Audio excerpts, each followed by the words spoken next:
حي على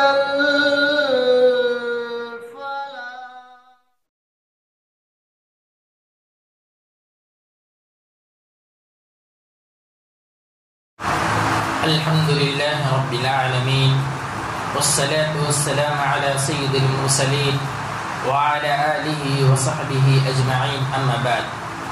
وعن عائشة رضي الله تعالى عنها قالت قال رسول الله صلى الله عليه وسلم الماهر بالقرآن مع السفرة الكرام البررة والذي يقرأ القرآن ويتتعتع فيه وهي عليه شاق له اجران۔ حضرت عائشہ رضی اللہ تعالی عنہ بیان کرتی ہیں کہ اللہ کے رسول صلی اللہ علیہ وسلم نے فرمایا ماہر قرآن اطاعت گزار معزز لکھنے والے فرشتوں کے ساتھ ہوگا، اور جو شخص اٹک اٹک کر قرآن پڑھتا ہے اور وہ اس پر دشوار ہوتا ہے تو اس کے لیے دوہرا اجر ہوگا۔ یہ حدیث مسلم اور بخاری میں موجود ہے، اور اس حدیث کو اللہ کے نبی صلی اللہ علیہ وسلم کی پیاری بیوی حضرت عائشہ صدیقہ رضی اللہ تعالی عنہ نے بیان فرمایا ہے۔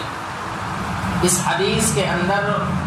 قرآن کی عظمت، قرآن کی فضیلت اور قرآن کی اہمیت کے بارے میں بتلایا گیا ہے کہ اگر کوئی آدمی وہ کلام جو اللہ رب العالمین کا کلام ہے اگر اس کو پڑھنے میں ماہر ہے،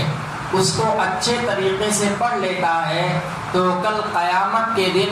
وہ فرشتے جو بہت ہی زیادہ معزز، بہت ہی زیادہ عظمت والے، بہت ہی زیادہ تکریم والے ہوں گے، وہ ماہر قرآن جو قرآن کو بہت ہی بہتر انداز میں پڑھتا ہے وہ فرشتوں کے ساتھ ہوں گے۔ اسی طریقے سے ان لوگوں کے بارے میں بھی بتلایا گیا ہے جو لوگ قرآن کو اتنی بہترین انداز میں نہیں پڑھ سکتے ہیں، قرآن کو اتنے اچھے انداز میں نہیں پڑھ سکتے ہیں، پھر بھی کوشش کرتے ہیں، ان کے دل کے اندر یہ خواہش ہے، یہ آرزو ہے، یہ تمنا ہے کہ وہ قرآن کو پڑھیں، اور قرآن کو اس طریقے سے پڑھتے ہیں کہ ان کے اوپر دشواری ہوتی ہے، مشکلیں ہوتی ہیں، پھر بھی وہ لگے ہوتے ہیں کہ یہ اللہ کا کلام ہے، اس کے پڑھنے کا اجر ہے، اس کے پڑھنے کا ثواب ہے، اور اس کو مشکل کے ساتھ، مشقت کے ساتھ اٹک اٹک کر ایک حرف کو پڑھتے ہیں، تو اللہ کے نبی صلی اللہ علیہ وسلم نے ان کے بارے میں کہا ہے کہ ان کو اللہ رب العالمین دوہرا اجر دے گا۔ ایک یہ کہ وہ آدمی دلچسپی کے ساتھ قرآن پڑھتا ہے، اس کو ثواب دیا جائے گا، اور دوسرا اجر یہ کہ اس کے اوپر دشواری ہو رہی ہے، مشقتیں آ رہی ہیں، اس کے باوجود وہ قرآن کو پڑھتا ہے تو اللہ رب العالمین اس کی مشقت کی بنا پر اللہ رب العالمین اس کو دوہرا اجر دے گا۔ اس حدیث کے اندر ہم اور آپ کو یہ چیزیں بتلائی گئی ہیں کہ ہم قرآن سے لو لگائیں، قرآن کو پڑھیں، قرآن کو اپنے سینے سے لگائیں، قرآن کو بار بار مطالعہ کریں، قرآن کو پڑھیں۔ اگر کوئی آدمی قرآن کو بنا پڑھے پڑھتا ہے، بنا جو ہے سمجھے پڑھتا ہے، پھر بھی اللہ رب العالمین اس کو ایک حرف پر 10 نیکی عطا کرتا ہے۔ لیکن اگر کوئی تدبر کے ساتھ پڑھتا ہے، اس میں غور و فکر کرتا ہے، اس کی آیات میں غور و فکر کرتا ہے، سوچتا ہے، اس کے آیات کو سمجھنے کی کوشش کرتا ہے، تو اللہ رب العالمین اس کو اور زیادہ اجر دے گا۔ یہ صرف سرسری تلاوت جو کی جاتی ہے، ایک ایک حرف پر اس کو 10 نیکی ملتی ہے۔ اگر کوئی شخص، اگر کوئی بندہ اس کو مشکل کے ساتھ اٹک اٹک کر اس کی دلچسپی کے ساتھ پڑھتا ہے تو گویا کہ ایک حرف پر اس کو 20 نیکی دی جاتی ہے۔ ہم اور آپ جانتے ہیں کہ رمضان المبارک کا مہینہ ہے، یہ وہ مہینہ ہے کہ جس میں اگر کوئی شخص 2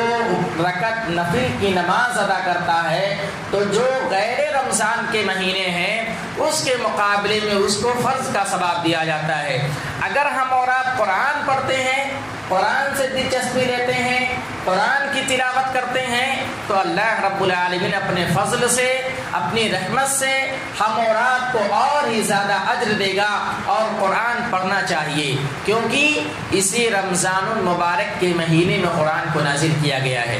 قرآن کا نزول اسی رمضان المبارک کے مہینے میں ہوا ہے، اس لیے یہ مہینہ قرآن کا مہینہ ہے۔ قرآن کو پڑھیں۔ ہم اور آپ کے درمیان دیکھا جاتا ہے بہت سارے مسلم لوگ ہیں جو قرآن کو نہیں پڑھنا جانتے ہیں۔ یہ بہت ہی افسوس کی بات ہے، کیونکہ قرآن ہمارے لیے نازل کیا گیا ہے، اللہ کے نبی صلی اللہ علیہ وسلم پر اتارا گیا۔ اللہ کے نبی صلی اللہ علیہ وسلم پڑھتے، سمجھتے، اپنا عمل کر کے اس دنیا سے چلے گئے۔ ہم اور آپ کے لیے ابھی موجود ہے قرآن کہ ہم اس کو پڑھیں، اس کو سمجھیں اور اس کے مطابق اپنی زندگی گزاریں۔ نبی اکرم صلی اللہ علیہ وسلم کے بارے میں آتا ہے کہ وہ رمضان المبارک کے مہینے میں ایک مرتبہ دور کرتے تھے۔ حضرت جبریل علیہ السلام آتے تھے، نبی اکرم صلی اللہ علیہ وسلم ان کو سناتے تھے اور حضرت جبریل علیہ السلام ان کو سنتے تھے۔ ہم اور آپ دیکھیں گے مسجدیں ویران ہیں، آدمی نماز پڑھتا ہے، نماز پڑھ کے چلا جاتا ہے۔ قرآن کی تلاوت سے ہم کوسوں دور ہیں۔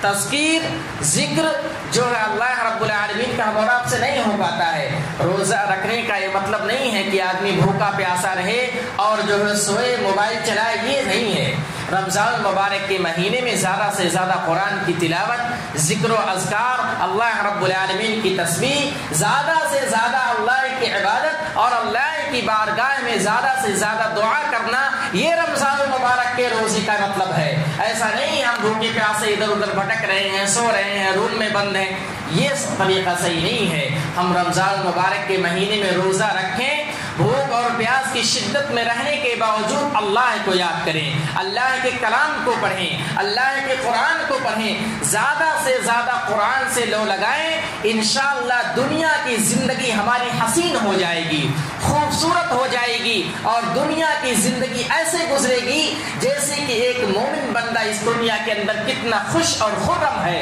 اس کے چہرے پر روشنی آ جائے گی، اس کے چہرے پر نور آ جائے گا۔ جب ہم اور آپ قرآن پڑھیں گے، اللہ کی عبادت کریں گے، اللہ کی تسبیح بیان کریں گے، اللہ کو یاد کریں گے، اللہ رب العالمین سے دعا کریں گے، تو اللہ رب العالمین ہمارے روزوں کو قبول فرمائے گا، ہماری عبادتوں کو قبول فرمائے گا اور قرآن کی تلاوت پر ہر ایک حرف پر ہم کو 10 نیکی، نہیں تو اگر کوئی آدمی مشکل سے پڑھتا ہے تو اس کو 20 نیکی عطا کرے گا۔ اس لیے ہم اور آپ زیادہ سے زیادہ قرآن پڑھنے کی کوشش کریں۔ اگر کوئی آدمی قرآن پڑھنا نہیں جانتا ہے تو وہ سیکھنے کی کوشش کرے، سیکھنے کے ساتھ ساتھ جو بھی صورتیں اس کو یاد ہیں اس کو پڑھنے کی کوشش کریں، مسجدوں کو آباد کریں، مسجدوں کو ویران نہ کریں۔ یہی رمضان المبارک کا مہینہ ہے جو ماہ مبارک ہے۔ اللہ کے نبی صلی اللہ علیہ وسلم کی حدیث ہے کہ اگر کوئی آدمی رمضان المبارک کا مہینہ پا کر کے اس میں اللہ کی عبادت کر کے، ذکر و اذکار کر کے،